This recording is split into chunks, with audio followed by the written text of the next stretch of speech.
میاں بیوی کو چاہیے کہ ہم بستری کے دوران بالکل برہنہ نہ ہوں بلکہ چادر وغیرہ اوڑھ لیں، کیونکہ رسول اللہ صلی اللہ علیہ وآلہ وسلم نے ارشاد فرمایا کہ وحشی جانوروں کی طرح ننگے نہ ہوں۔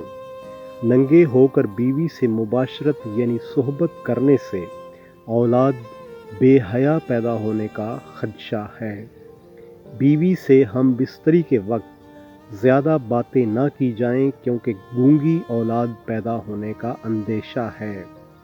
خاوند کو اگر احتلام ہوا ہو تو وہ بغیر غسل کیے اپنی بیوی سے مجامعت نہ کرے، ایسا کرنے سے دیوانہ یا بخیل اولاد پیدا ہونے کا اندیشہ ہے۔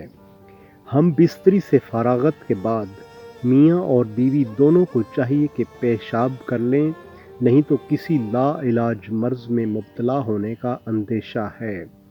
بیوی سے ہم بستری کے دوران ہم بستری کا سب سے بڑا ادب یہ ہے کہ وہ بیوی کی شرمگاہ کو نہ دیکھے، کیونکہ ایسا کرنے سے اندھی اولاد پیدا ہونے کا اندیشہ ہے۔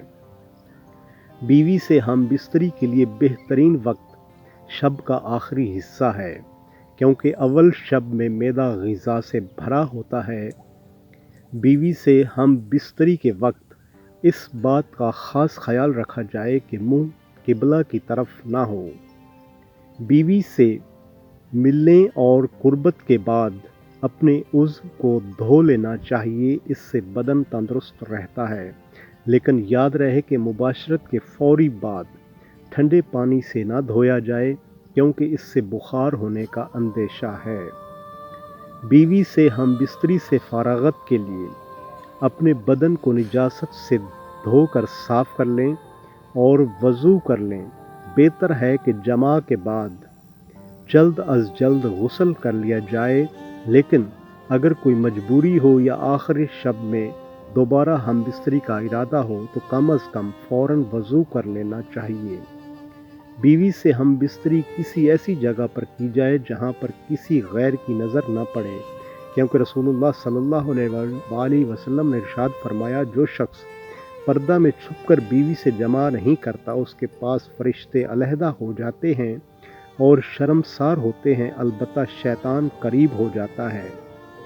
بیوی سے ہم بستری کرنے سے پہلے بیوی سے چھیڑ چھاڑ مستحب ہے، اس لیے کہ اگر عورت کی خواہش پوری نہ ہو سکی تو اس صورت میں عورت کو رنج ہوتا ہے اور عورت اپنے خاوند سے نفرت کرنے لگتی ہے۔ بیوی کی مرضی کے بغیر کوئی خاوند جماع کے بعد باہر انزال نہیں کر سکتا، البتہ لونڈی پر پورا اختیار ہے۔ حیض و نفاس سے فراغت کے بعد بیوی سے مباشرت جائز ہے، البتہ حیض و نفاس کے ایام میں عورت سے صحبت کرنا حرام ہے، اور اگر کوئی کر بیٹھے تو خوب توبہ کرنا واجب ہے۔ کسی خاوند کو 4 ماہ سے زیادہ بیوی سے علیحدہ رہنے کا اختیار نہیں، کیونکہ ایسا کرنے سے عورت کے لیے اس سے زائد مدت شوہر کے بغیر اس کی برداشت سے باہر ہے۔ اگر کسی شخص کی خوبصورت غیر عورت پر نظر پڑ جائے اور وہ اس کو اچھی معلوم ہو تو اسے چاہیے کہ گھر آ کر اپنی اہلیہ سے جماع کرے، تاکہ جوش شہوت ختم ہو جائے اور غیر عورت کی خواہش نہ رہے۔ اگر کوئی مرد شادی شدہ نہیں ہے یا اس کے پاس بیوی نہیں ہے تو شہوت غالب آ جائے تو اللہ تعالیٰ سے پناہ مانگے کہ یا اللہ مجھے اس گناہ سے بچا اور مجھے اس شیطان سے جو کہ عورت کی شکل میں میرے سامنے آتا ہے۔ کسی مرد اور عورت کے لیے جائز نہیں کہ جو باتیں راز کی مرد اور عورت کے درمیان ہوئی ہوں اس کا اظہار غیروں پر کرے، کیونکہ رسول اللہ صلی اللہ علیہ وآلہ وسلم نے ارشاد فرمایا کہ ایسی باتیں کرنے والا یا کرنے والی کی مثال ایسی ہے جیسے ایک شیطان دوسرے شیطان سے راستے میں ملتا ہے اور اپنی حاجت پوری کر کے چلا جاتا ہے، حالانکہ آدمی اس کی طرف دیکھ رہے ہوتے ہیں۔ اگر کوئی خاوند اپنی بیوی کو ہم بستری کے لیے بلائے تو اسے فوراً حاضر ہونا چاہیے، خواہ وہ تنور پر ہی کیوں نہ ہو، کیونکہ حدیث پاک میں ہے جس کا مفہوم ہے کہ اگر کوئی مرد اپنی بیوی کو ہم بستری کے لیے بلائے اور وہ حاضر نہ ہو تو فرشتے صبح تک اس عورت پر لعنت بھیجتے ہیں۔ بیوی سے ہم بستری کرنے کی درست جگہ فرج ہے۔ میاں بیوی جو بھی طریقہ اختیار کرنا چاہیں شریعت میں جائز ہے۔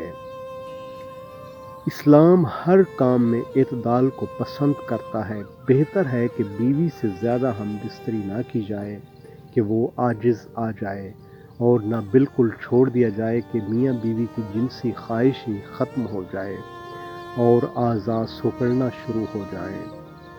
بیوی سے ہم بستری یعنی جماع کرنے کا ایک اہم ادب یہ بھی ہے کہ جب تک دونوں کو فراغت اور اطمینان نہ ہو جائے الگ نہ ہوں۔